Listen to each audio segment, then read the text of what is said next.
কোনটা তো চলবেই, এটা তো চক্রান্তের। এটা শুধু আমার বিধানসভা না, সারা রাজ্যের তো একই অবস্থা।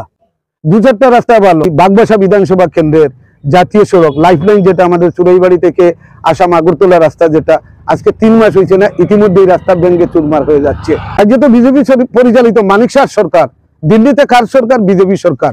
সাধারণ মানুষের খাস খাদ্যের অভাব, এবং সেখানে দাঁড়িয়ে সেই ব্যবস্থাগুলি, মানুষের যে খাস খাদ্যের অভাব, রেজার কাজ নেই, মানুষের বেহাল পরিস্থিতি, এগুলির প্রতি গুরুত্ব নাই।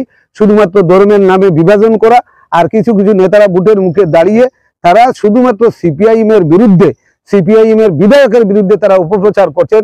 এবং এই রাস্তাগুলি যদি অবিলম্বে তার কাজ সম্পূর্ণ না হয়, তাহলে আগামী দিনে আমরা এই এলাকায় বৃহত্তর আন্দোলন গড়ে তুলব, এবং পরবর্তী এই যে বর্ষাকালীন অধিবেশন হবে, এই অধিবেশনের মধ্যে এই রাস্তাগুলি নিয়ে বিধানসভায় আমি তোলার চেষ্টা করব। জনগণের দাবি বিধানসভায় তুলব, মুখ্যমন্ত্রীর নজরে আবার নেওয়ার চেষ্টা করব। বামফ্রন্ট সরকারের 25 বছরে কে হিন্দু কে মুসলমান এই প্রশ্ন ছিল না।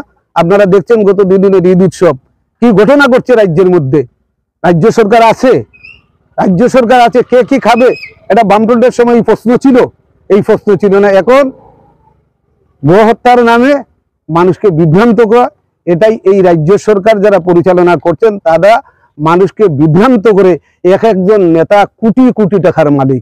আপনি কদমতলা এলাকার মধ্যে দেখবেন, এই যে মন্ডল প্রেসিডেন্ট, তার বাড়ির সামনে পায়ে হেঁটে মানুষ চলাফেরা করতে পারছেন না, সাইকেল নিতে যাচ্ছেন না।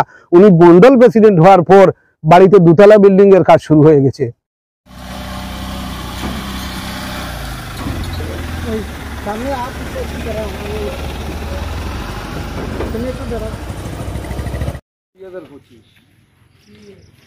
তোমার কদমতলা বাজার থেকে পিয়ারা চড়া পর্যন্ত, এরপরে আছে তোমার